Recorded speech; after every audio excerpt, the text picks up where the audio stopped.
Bonjour à tous et j'espère que vous allez très bien. Dans ce chapitre, nous allons voir comment mettre en place son CSS, son fichier CSS et voir comment sélectionner, comment prendre des balises, comment prendre des classes et des idées afin d'appliquer des propriétés CSS.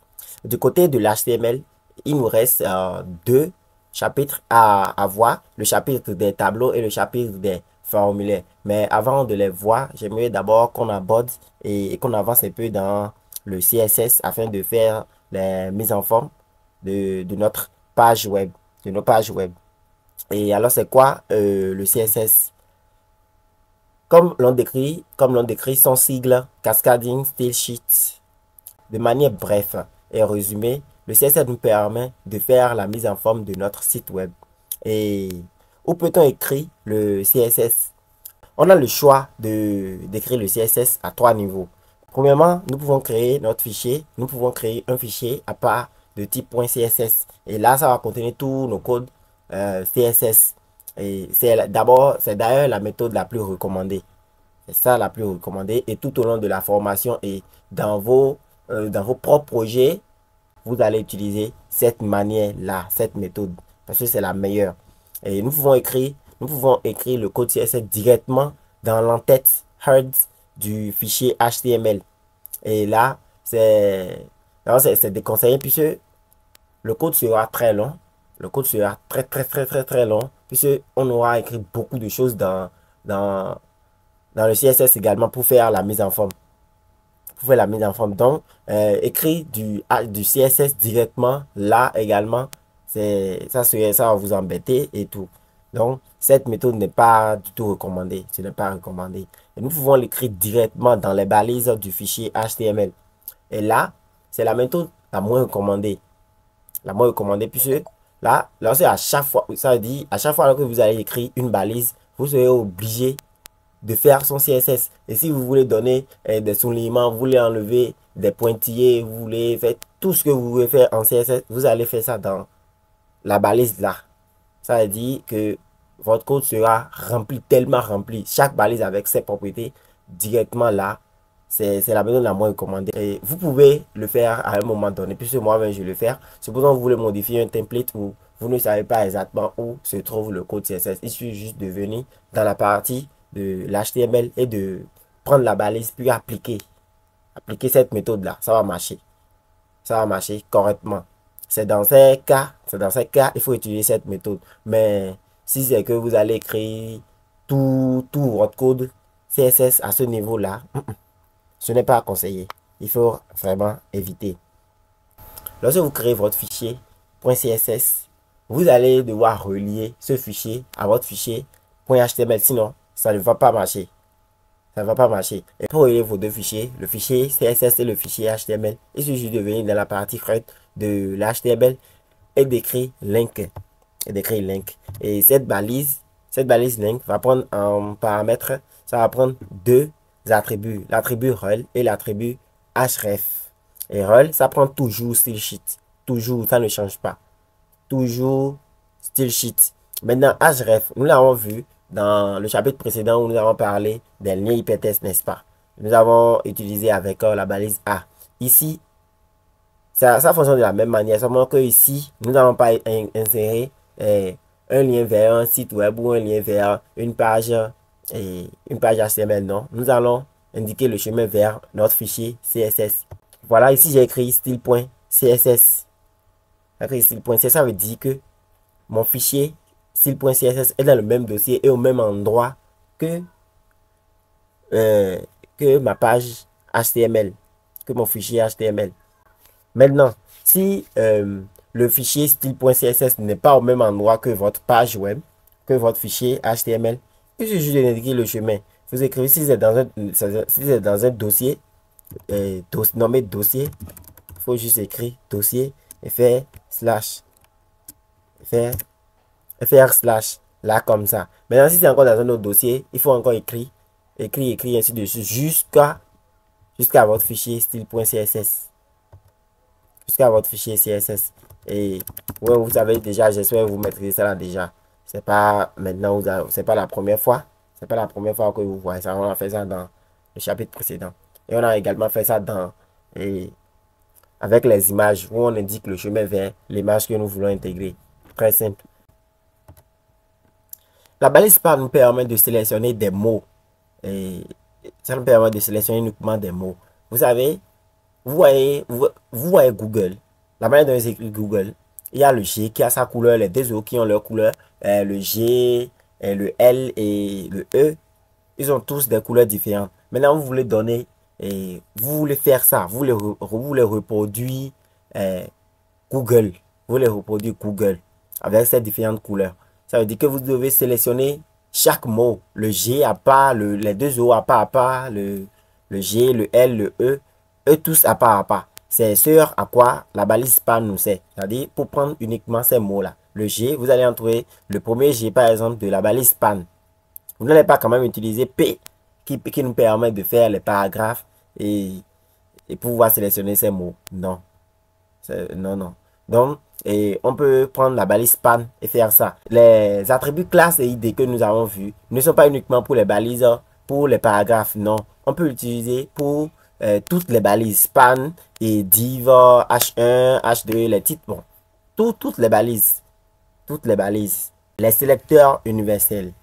Vous voyez, pour sélectionner toutes les balises sans exception sur notre page web, il suffit juste de mettre étoile. Lorsqu'on met étoile comme ça, c'est que nous voulons, nous prenons directement toutes les balises en compte. Et ici, par exemple, lorsque nous avons fait étoile et que nous avons mis margin 10%, ça veut dire qu'il y aura une marge de 10% entre les balises. Et les côtés aussi. Les côtés en haut, en bas, à gauche, à droite, il y aura juste une marge de 10%. Maintenant, si nous voulons, sélectionner toutes les balises EM situées à l'intérieur d'une balise H3. C'est-à-dire nous avons une balise H3 et à l'intérieur, il y a beaucoup de EM. Il suffit juste de mettre H3 et de compléter avec EM. Sans point virgule et tout. Il suffit juste de mettre espace à l'intérieur. Et la particularité de cette façon de sélectionner, c'est que il peut y avoir des H1, H2 qui contiennent qui contiennent la balise EM. Mais du fait qu'on a mis H3 et EM, les EM qui sont dans les balises H1 et H2 ne sont pas concernés. Ni dans les autres balises aussi ne sont pas concernés. Ce sont uniquement les balises EM qui sont situées dans les balises H3 qui sont concernées. Et ici, nous avons appliqué la couleur bleue. Si nous voulons prendre une balise qui suit directement une autre, c'est que nous allons faire, nous allons écrire la balise, la première balise, plus la deuxième balise que nous voulons prendre en compte. Par exemple ici, dans l'exemple ici, nous avons H3 qui est titre et P qui est paragraphe. Maintenant, si nous voulons prendre en compte uniquement ce paragraphe-là, nous allons faire H3 plus P et pour prendre directement ce paragraphe-là. Et voilà, nous sommes à la fin de la partie théorique. Nous allons maintenant aborder la pratique et mettre en place notre fichier CSS et commencer à appliquer les propriétés CSS. Si vous avez aimé ce cours, je vous demande simplement de la liker. N'oubliez pas de la liker et abonnez-vous si vous ne l'avez pas encore fait et activez la cloche de notification pour pouvoir recevoir nos prochaines vidéos. Maintenant, je vais entrer dans mon dossier. Je vais ouvrir avec Code, Visual Studio Code. Et je viens ici. Maintenant, avant de créer mon fichier CSS et de continuer par la meilleure méthode, je vais d'abord vous montrer les deux autres méthodes et pour que vous compreniez au moins comment ça fonctionne. Et la première méthode disait de créer du CSS directement dans la partie Head. Dans cette partie-là, dans la partie Head de notre fichier HTML. Alors, il suffit juste d'écrire style ici. Et d'écrire, nous allons donner la couleur bleue à tous les paragraphes de notre page web. À tous les paragraphes de notre page web. Donc, il suffit juste d'écrire P et de faire accolade. D'écrire P et de faire accolade comme ça. Là, nous allons écrire color de point blue, point virgule et enregistrer puis actualiser notre page web. Vous voyez, tous les paragraphes sont maintenant en bleu. Ce n'est plus en noir comme par défaut. C'est en bleu. Nous pouvons ajouter d'autres balises et d'autres propriétés CSS. Mais vu que l'objectif n'est pas cela, je vais supprimer et vous montrer la deuxième méthode. La deuxième méthode consistait à écrire directement du CSS dans les balises. Ici, nous allons prendre la balise H2 et écrire du style dedans. Donc, nous allons écrire. Style, c'est un peu comme un attribut dans ce cas. Donc, on écrit style et puis on fait égal. Et on donne une valeur. Là, maintenant, nous voulons donner la couleur. Je vais donner la couleur rouge à bienvenue sur notre site. Ici. Donc, je vais dire color red, point virgule. Là, vous allez voir. Je vais enregistrer et actualiser. C'est ça en haut ici.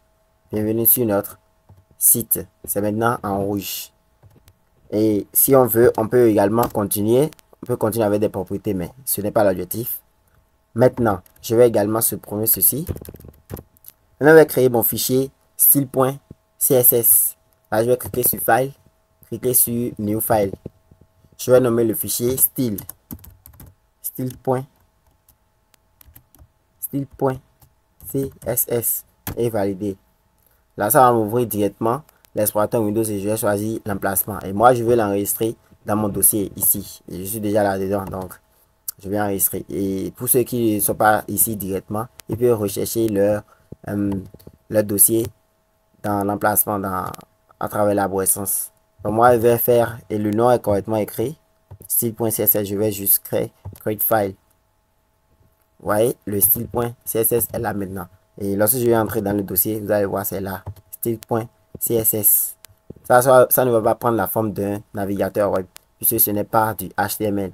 Et c'est du code pur, c'est du code pur. Ce n'est pas ça qui va, ce n'est pas un document en fait, ce n'est pas un document.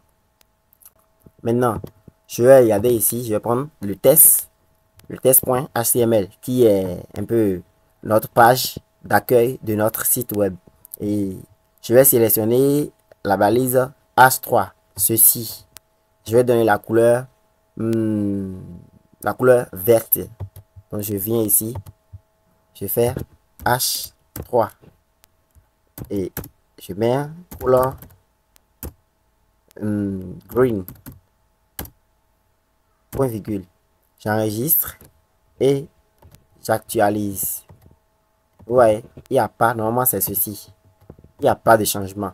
C'est toujours en noir. C'est parce qu'on n'a pas relié ce fichier CSS à ce fichier style.html. Donc pour relier ces deux, on a dit on va utiliser la balise link comme ça. Et on a dit que rel, ça prend toujours ces deux attributs, rel et href. Ceci qui ne change jamais. Rel est égal à sheet, ça ne change jamais, c'est toujours comme ça. Et href. Maintenant ici, vous avez vu, il y a style qui est directement dans le dossier que test.html. Donc, il n'y a pas de chemin à spécifier pour aller dans un autre dossier. Donc, on va juste directement écrire style.css et enregistrer. Maintenant, on va actualiser, vous allez voir. Vous avez vu, c'est maintenant en vert. Bienvenue sur notre site, c'est maintenant en vert, là. Voilà, c'est maintenant, on va continuer à travailler dans notre fichier ici. Nous allons continuer à travailler dans notre fichier ici. Maintenant, nous allons donner la couleur. Je vais changer la couleur verte là en bleu.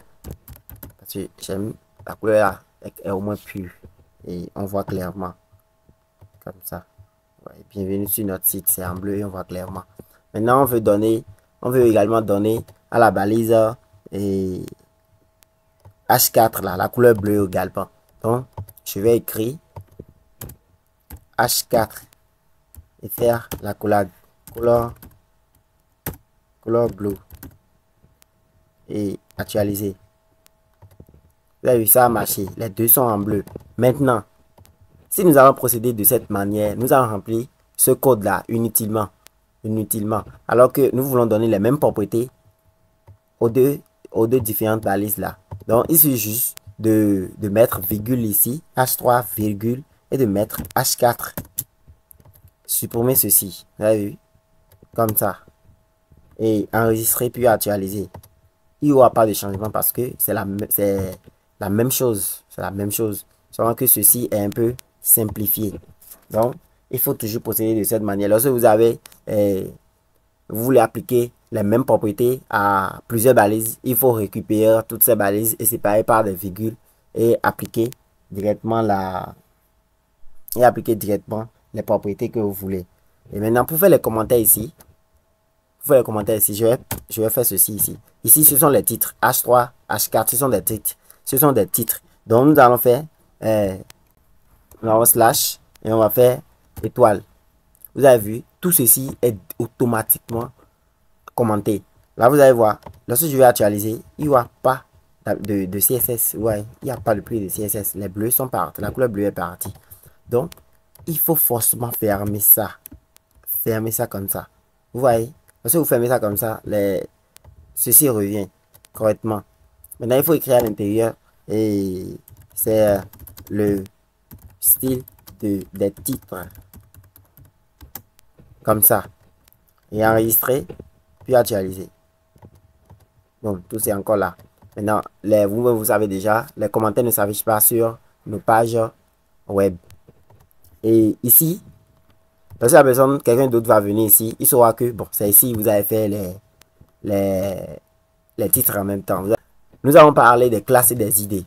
Vous voyez ici, lorsqu'on avait pris P. On avait pris P et on a dit couleur, on va donner couleur red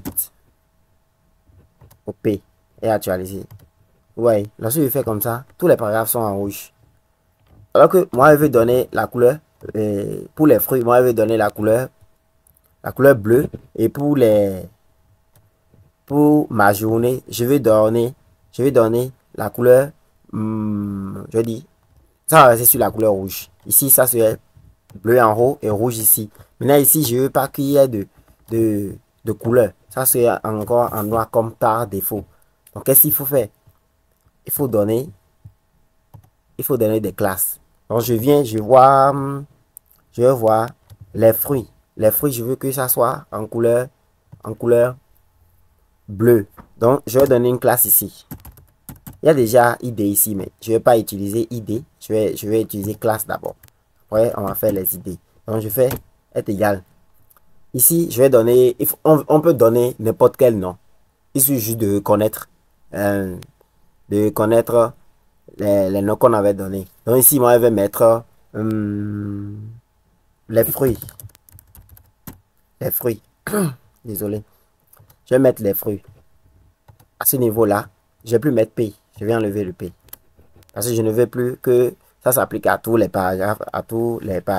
Avant d'appeler une classe que nous avons utilisée en HTML, on fait point. Et on écrit la valeur, le nom de la classe, c'est-à-dire les fruits. Moi, j'avais dit que ça doit être en bleu. Oui. Ça veut dire que là, je vais mettre blue et actualiser. Vous avez vu, tout ceci est en noir par défaut. Mais ici, j'ai mal écrit. J'ai sûrement mal écrit quelque chose. Oh oui, je vois. Ce n'est pas dans notre titre, je vais mettre ça. Ce n'est pas ici. Je vais couper. Et venir. C'est notre paragraphe là. Je veux que ça soit en bleu. Donc, je viens ici. Je vais faire les fruits. Point, les fruits. Les couleurs bleues.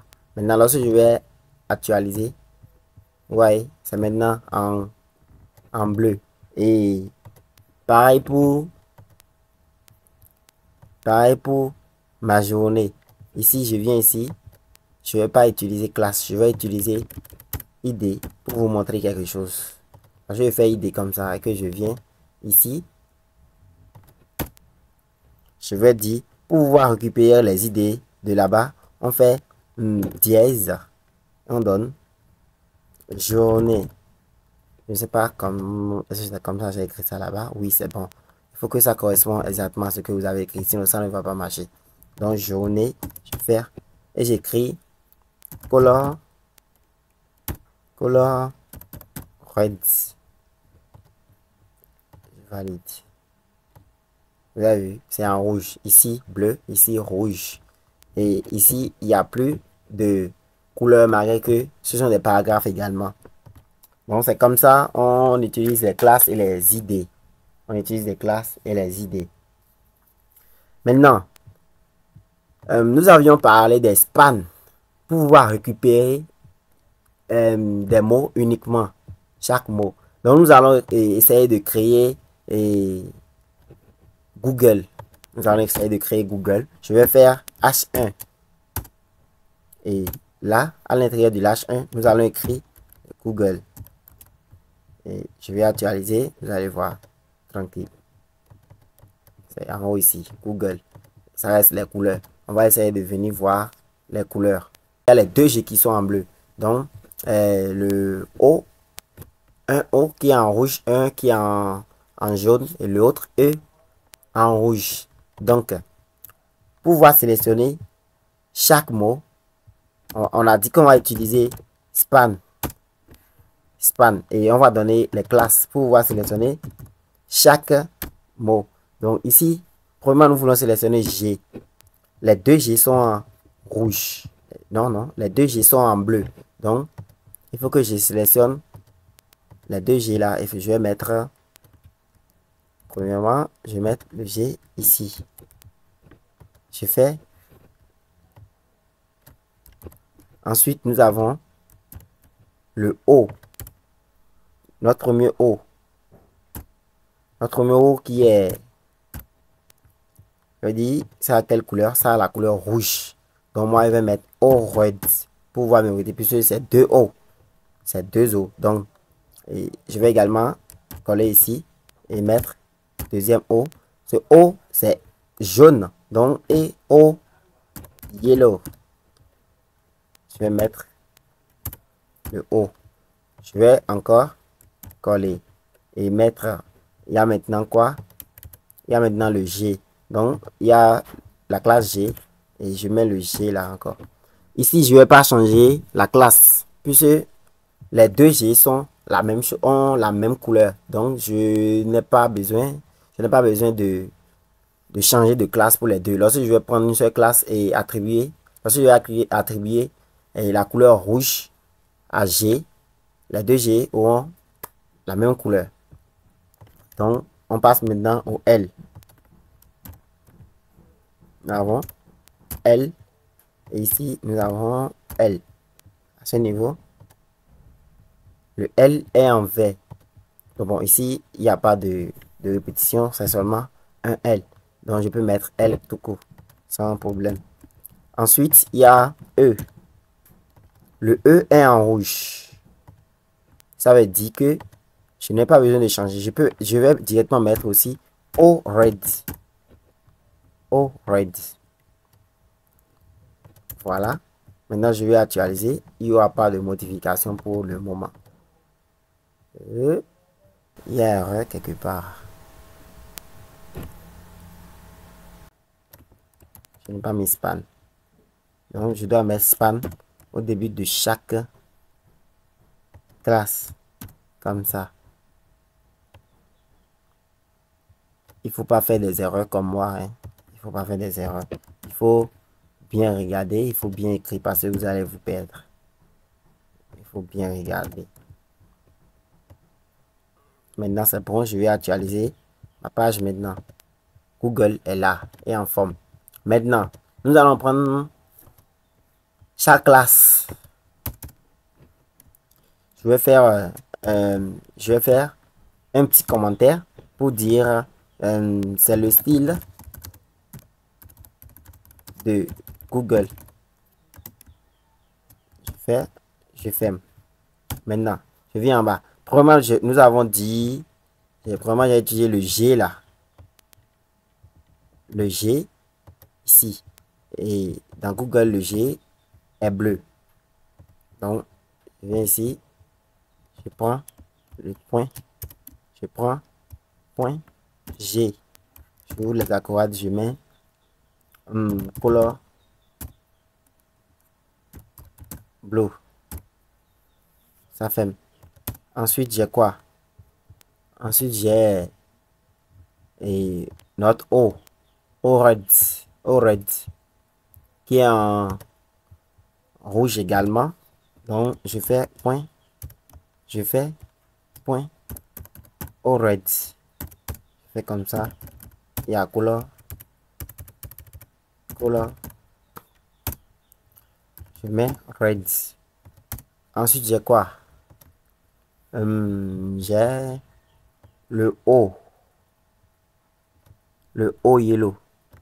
Je pense qu'il y a encore ici, voilà. Ici également. Ici également. Ici également. Voilà. Nous avons maintenant le O yellow. Et je vais prendre point O yellow. Ce qui veut dire que la couleur serait yellow. Je vais d'abord actualiser pour voir. Vous voyez, il y a Google. Je n'ai pas encore changé le L. Le L. L. La couleur L est en vert. La couleur c'est... Le L est en vert. Donc, je fais color green. Comme ça. Et j'actualise maintenant. Ouais, ça fait Google, la couleur. Vous avez vu comment on a récupéré, on a utilisé Span pour pouvoir récupérer. Ça ne ressemble pas exactement aux couleurs de Google, puisque nous, on n'a pas pris les couleurs. On n'a pas pris exactement les mêmes couleurs. On a juste pris les couleurs de base. Rouge, bleu, vert, jaune. Ouais, donc, ne vous inquiétez pas. Dans la suite, nous allons écrire Google exactement avec même police et nous allons le faire exactement. Nous pouvons même représenter cette page-là. Voilà, vous avez vu comment nous avons récupéré ces mots-là uniquement. Le G à part, le O à part, le L à part, etc., etc. Vous avez vu comment on a récupéré ça. Donc, c'est de la même manière que vous allez faire lorsque vous voulez récupérer des mots dans vos projets. Maintenant, nous allons passer à div. Comme je le disais, div, c'est pour faire des blocs. Par exemple, ici, vous voyez, ceci, c'est un bloc. C'est un bloc. Mais c'est un paragraphe. C'est un bloc, mais c'est un paragraphe. Et nous pouvons entourer ceci avec la balise div. Ça ne va rien changer. Ça, c'est juste une balise comme ça. Ça va pas changer, ça ne va rien changer. Mais nous utilisons beaucoup cela dans le CSS. Dans le CSS, ça va nous aider à mieux travailler. Mais ici, ça ne va rien changer. Lorsque vous actualisez, vous allez voir. Ça ne va rien changer. Ça ne change rien là. Voilà.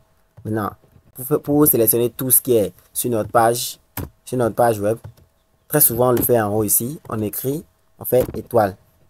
Et on fait comme ça. On écrit par exemple margin 10%. C'est-à-dire que nos marges auront la couleur, auront une taille de 10%. Vous avez vu, c'est décalé complètement. Ici, nous avons le haut 10%. Et ce côté 10%. Entre les balises 10%, c'est-à-dire entre toutes les balises, les côtés de haut, bas, tout ça là, ça serait 10%, 10%, 10%. Donc, vous pouvez réduire et mettre 1%. Vous pouvez réduire et mettre 1%. Ça ne dérange pas, vous voyez. C'est mieux comme ça. Et alors, je vais laisser ça comme ça. Et lorsque nous allons voir les propriétés après, vous allez pouvoir modifier tout ça là. Donc, c'est pour vous montrer que la étoile permet de sélectionner toutes les balises. Maintenant, supposons nous voulons sélectionner les balises P qui sont à l'intérieur d'une autre balise. Peut-être une balise div. Et c'est parce que ici, j'ai déjà un paragraphe qui est à l'intérieur d'un div, qu'il y a dit ça en même temps. Il ne faut pas que nous allons commencer à créer encore d'autres balises. Maintenant, nous voulons sélectionner ce P là. Nous allons sélectionner ce P, uniquement ce P. Et en écrivant P, c'est que nous n'allons pas faire, nous n'allons pas utiliser une classe. À ce niveau, nous n'allons pas utiliser une classe. Nous allons utiliser la balise même. Et vous savez, si on mettait balise, on mettait P directement, ça allait prendre tout ce qui est P sur notre page web. Mais nous allons indiquer le chemin. Nous allons indiquer le chemin vers ce P là. Donc ici, ici, nous allons dire, nous allons faire div. Et à la suite de ceci, nous allons faire espace et mettre P. Ici, nous allons voir, nous allons actualiser pour voir. Il n'y a plus de couleur. Il n'y a plus de couleur. Et ici, bon, ici, il n'y a plus de couleur. J'ai sélectionné ceci. Il n'y a plus de couleur. Donc, à ce niveau, je vais mettre color. Color, je vais choisir quelle couleur. Je vais choisir quelle couleur. Behavior, blue violet. Je vais choisir blue violet. Pour voir. Vous voyez. Vous voyez la couleur maintenant. Ça a pris. Si ça n'a pas pris, les autres balises. Nous n'avons pas utilisé une classe. Hein. Nous n'avons pas utilisé une classe. Nous n'avons pas utilisé ID. Mais, tout juste en indiquant le chemin. C'est-à-dire, tous les paragraphes qui sont à l'intérieur d'un div. Il faut appliquer la couleur. Et si nous avons également autre paragraphe à l'intérieur, vous allez voir, ça va également faire la même chose. Et l'orem fois 2. Ça va également faire la même chose. Il y aura la couleur. Ouais, il y a la même couleur. C'est là maintenant, si on veut encore, on peut mettre des classes à l'intérieur pour pouvoir faire les deux là séparément. Mais pour le moment, comprenez que c'est comme ça. Pour indiquer, on peut indiquer un chemin vers une balise et appliquer des propriétés. Et maintenant, nous voulons prendre la balise H3. Ceci, H3 là. Nous allons prendre les balises la balise H3.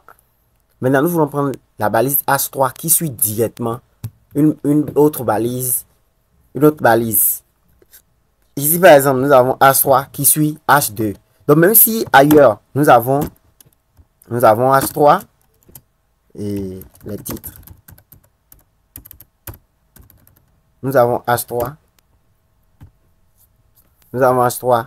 Lorsque nous allons indiquer le chemin vers, nous allons dire, je veux que tu modifies, que tu appliques des propriétés à la balise H3. À la balise H3 qui suit directement la balise H2. C'est que ça va prendre uniquement la balise H3 là et laisser ceci. Nous allons faire l'exemple là, vous allez voir. Donc, il faut prendre, je veux que tu prennes la balise H2 et que tu sélectionnes la balise H3 qui le suit directement. Et là, nous allons appliquer quoi? Ici, je vais toujours me baser sur les couleurs d'abord. Hein. Bon, je ne sais pas encore, mais ce qui est sûr, paraît-il qu'on avait déjà donné une couleur. C'est qu'à quel niveau? Nous avons 1, 2, 3. Donc, H3 ici. 1, 2, 3. Ceci. Donc, je vais enlever la couleur là. Ici, H3. H3 qui est ici ne sera plus en bleu. Donc, à ce niveau, on va lui donner une autre couleur. Et je vais mettre color. Je vais donner quelle couleur? Je vais donner quelle couleur? Bon. Je donne la couleur, je vais choisir RGB. Non? Je vais donner une couleur grise. Gray. Actualiser. Vous voyez, c'est en gris maintenant. Et l'autre qui est ici, les titres là, ça n'a pas changé. Hein.